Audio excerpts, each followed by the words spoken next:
తెలంగాణకు అదే విద్యుత్ ఉత్పత్తి విషయంలో రాష్ట్రం ఏర్పడిన నాటికి తెలంగాణలో సంక్షోభం అన్న విద్యుత్ రంగంలో రావచ్చని చెప్పి దృష్టిలో పెట్టుకొని 53.89 తెలంగాణ రాష్ట్రానికి విద్యుత్ విభజన చట్టంలో న్యాయం జరగాలని చెప్పి చేయడం జరిగింది అధ్యక్ష. ఆ చర్యల వల్ల యూపీఏ ప్రభుత్వం పునర్విభజన చట్టంలో ప్రత్యేకంగా విద్యుత్ రంగంలో మనం తెలంగాణకు అన్యాయం జరగొద్దని చెప్పి జనాభా నిష్పత్తిని కాకుండా ప్రత్యేకంగా విద్యుత్ రంగాన్ని దృష్టిలో పెట్టుకొని ఆనాడు తీసుకున్న చర్యల వల్ల 1800 మెగావాట్ల కరెంటు అదనంగా మనకు తెలంగాణ రాష్ట్రానికి వచ్చింది అధ్యక్ష.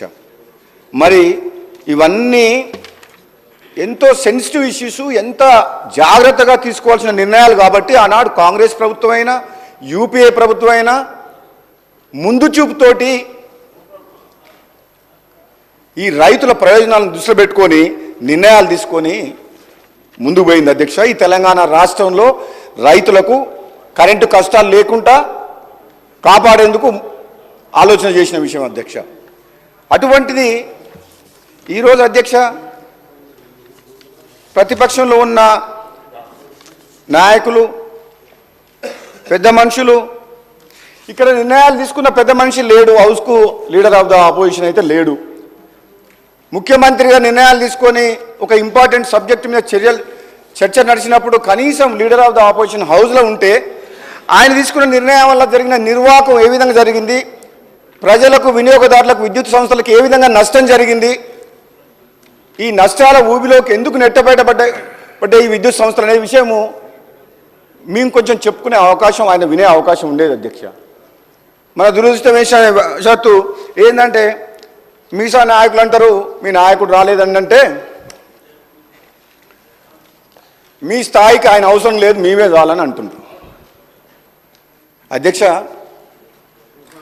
వీళ్ళ స్థాయి ఏందో 10 ఏళ్ళల్లో కేసీఆర్ గారు ముఖ్యమంత్రిగా ఉన్నప్పుడు వీళ్ళ స్థాయి ఏంది, మంత్రులు, ఎంపీలు, అధికారుల మాట ఎవరైనా విన్నారా అధ్యక్ష?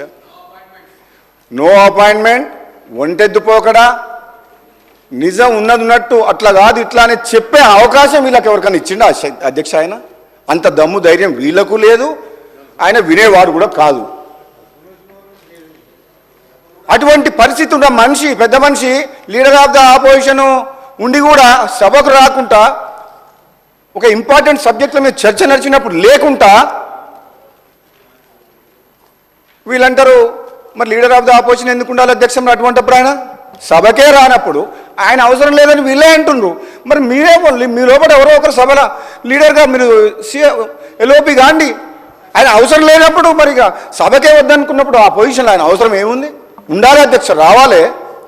ఆయన చేసిన మంచి పనులుంటే ఈ కాంగ్రెస్ ప్రభుత్వం ఈరోజు రైతులు 2004లో ఆశీర్వదించినట్టు మళ్ళీ 2023లో కూడా రైతులు నమ్మకంతో కాంగ్రెస్ పార్టీ మళ్ళీ అధికారంలోకి వస్తే మాకు మా ప్రయోజనాలు మమ్మల్ని కాపాడుతారన్న నమ్మకంతో ఈరోజు రైతులు మాకు అధికారం ఇచ్చిండ్రు. అంటే రైతులకు కాంగ్రెస్ పార్టీ ప్రభుత్వం మీద, కాంగ్రెస్ పార్టీ మీద, రాహుల్ గాంధీ నాయకత్వం మీద, సోనియా గాంధీ గారి నాయకత్వం మీద అంత నమ్మకం ఉంది అధ్యక్ష.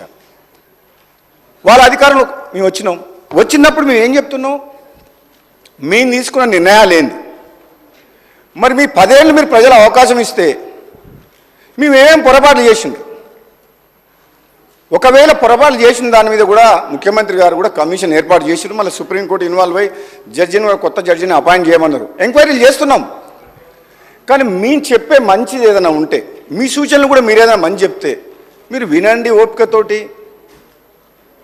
సమర్థించండి, సపోర్ట్ చేయండి. యాజ్ ఏ అపోజిషన్గా ప్రజలకు మేలు చేసే విషయంలో, కరెంటు విషయంలో, ఇటు విద్యుత్ అనేది డొమెస్టిక్ కావచ్చు, ఇండస్ట్రియల్ కావచ్చు, కమర్షియల్ కావచ్చు, అగ్రికల్చర్ కావచ్చు, 4 సెక్టార్లని కాపాడాల్సిన బాధ్యత ఈ ప్రభుత్వం మీద ఉంది. కరెంటు లేని 10 నిమిషాలు కూడా ఉండలేము. గంట సేపు నీళ్ళు లేకుండా ఉండగలుగుతాం అధ్యక్ష.